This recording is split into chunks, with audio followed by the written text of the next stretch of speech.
सुमन क्यों कहा गया तुलसी माला को? श्री ठाकुर जी की सेवा के योग्य मन का निर्माण तुलसी जी करती है। इसलिए बिना तुलसी पधराए जीव भगवत विग्रह के स्पर्श का भी अधिकारी नहीं। देखो श्री रामानुज संप्रदाय में वहां के वैष्णव सदा सर्वदा तुलसी धारण नहीं करते, पर भगवान की सेवा करने मंदिर में जाएंगे तो तुलसी की पंचमाला धारण करके जाएंगे। हमने एक रामानुज संप्रदाय के महापुरुष से पूछा, उन्होंने कहा बिना तुलसी के भगवत विग्रह का स्पर्श करने से भगवत विग्रह को खंडित करने का, भग्न करने का दोष लगता है। उन्होंने ही बताया। और पुराणों में लिखा है जैसे ब्राह्मण को द्विजाति को निष्ठापूर्वक यज्ञोपवीत धारण करना चाहिए, ऐसे ही स्त्री हो या पुरुष वैष्णव मात्र को सदा सर्वदा अपने कंठ में तुलसी धारण करनी चाहिए। आधे क्षण के लिए तुलसी से रिक्त यदि कंठ हो जाए तो क्षणार्धम तद्विहीनोपि विष्णुद्रोही भवेन्नरः, वो भगवत द्रोही के तुल्य हो जाता है। पद्म पुराण में लिखा है तुलसी दर्शन मात्र से संपूर्ण पाप राशि को नष्ट कर देती है।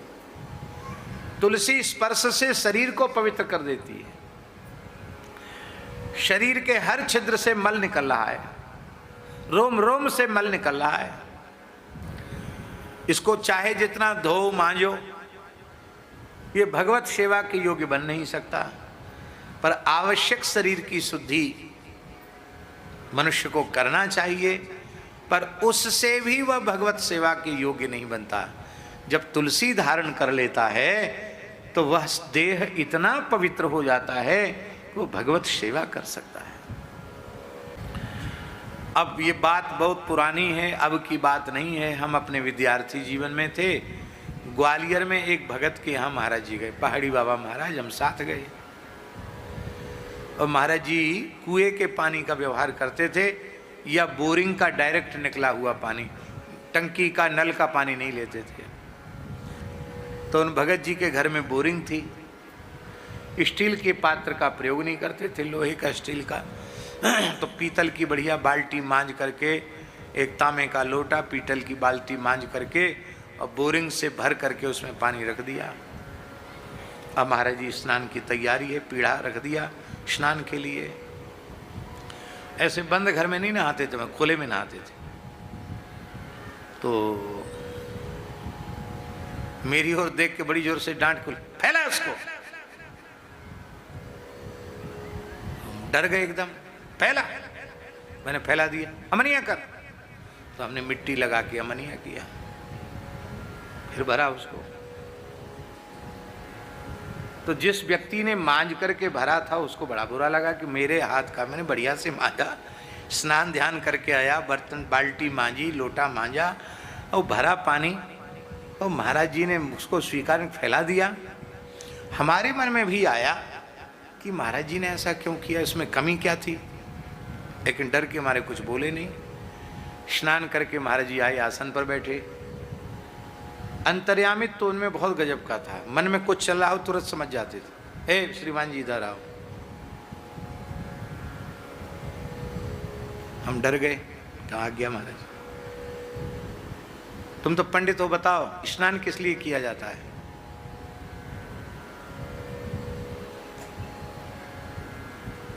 शरीर पवित्र हो जाए इसके लिए। पवित्र किस लिए हुआ जाता है? भगवत सेवा के लिए, ध्यान धारणा कर सकें, भजन कर सकें, नित्य नियम कर सकें, इसलिए शरीर का पवित्र होना जरूरी है। और शरीर की शुद्धि के लिए, पवित्र करने के लिए जल का प्रयोग होता है।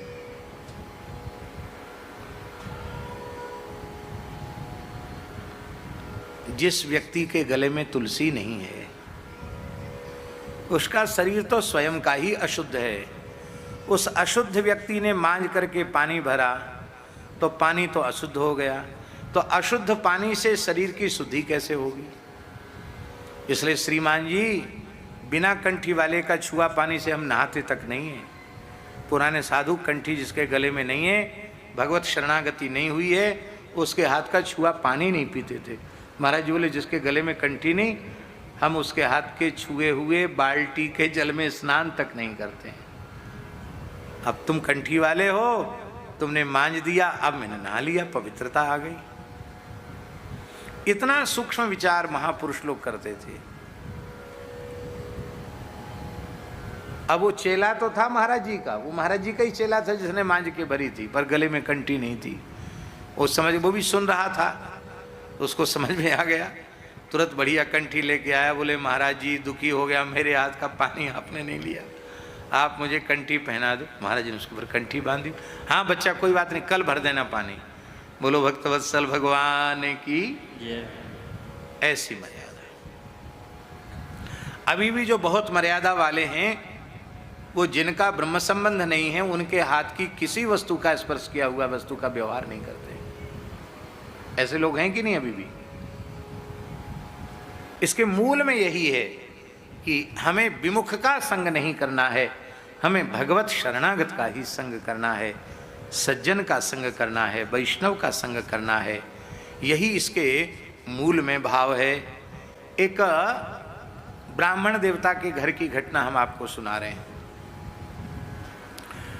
उनके घर में ब्याह में पूज्य गुरुदेव भक्तमाली जी पधारे, हम भी साथ गए थे। तो बारात लौट के आई, गांव में बारात गई थी बस से, जैसी पुराने समय में बसों से बारातें होती थी। और ऐसे गांव में बारात गई थी जिस गांव में कई लोगों ने बस ही जीवन में पहली बार देखी थी। उस गांव में लाइट तक नहीं थी, बच्चे देख देख के छू छू के बस को नाचें, ऐसी होती है बस। ऐसे गांव में बारात गई थी। तो बारात जैसे ही बस में लौट करके आई, तो उन पंडित जी ने महाराज जी से कहा कि महाराज को दूसरे दिन महाराज जी को प्रस्थान करना था।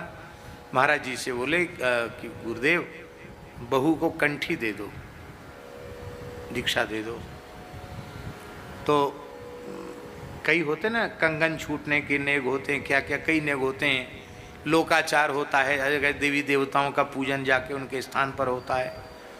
तो कुछ लोगों ने ये कहा कि नहीं नहीं, अभी कंगन जब तक नहीं छूटे हैं, लोक विधि सब पूरी नहीं हुई है, देवी देवताओं की पूजा नहीं हुई है, तब तक दूसरा काम नहीं होगा। बड़े बूढ़े लोगों ने मना किया। और महाराज जी ने कहा नहीं, बिल्कुल बात यही ठीक है। लेकिन पंडित जी बोले नहीं, शास्त्र का निषेध तो नहीं है, हम इसलिए आग्रह कर रहे हैं कि देवी देवताओं के पूजा के बाद फिर इस बहू का रसोई घर में प्रवेश का नेग होगा और अपने हाथ से कुछ बनाएगी। तो हमारे घर में तो ठाकुर जी का भोग लगता है, बिना दीक्षा लिए, बिना कंठी धारण किए हुए इसके हाथ की बनी रसोई ठाकुर जी को भोग कैसे लगेगी, हम लोग पाएंगे कैसे? इसके लिए रसोई में प्रवेश कराना है, इसके लिए कंठी जरूरी है।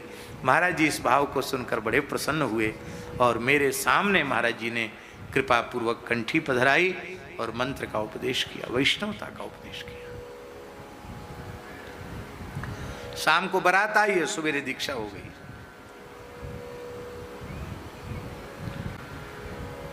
बहुत सूक्ष्म विचार लोग करते, प्रेमी लोग करते हैं। हम मोटी बुद्धि वालों को तो कुछ नहीं समझ में आता, प्रेमी लोग विचार करते हैं। तो सुमनस तुलसी माला, बिना कंठी वाले को मार पड़ेगी, यहाँ मार से बच जाएगा तो जमराज की मार पड़ेगी, हैं? अब कंठी वाले के ऊपर मार नहीं पड़ेगी, क्योंकि जम डर प्यो जब दास कहायो, मदन गोपाल शरण तेरी आयो।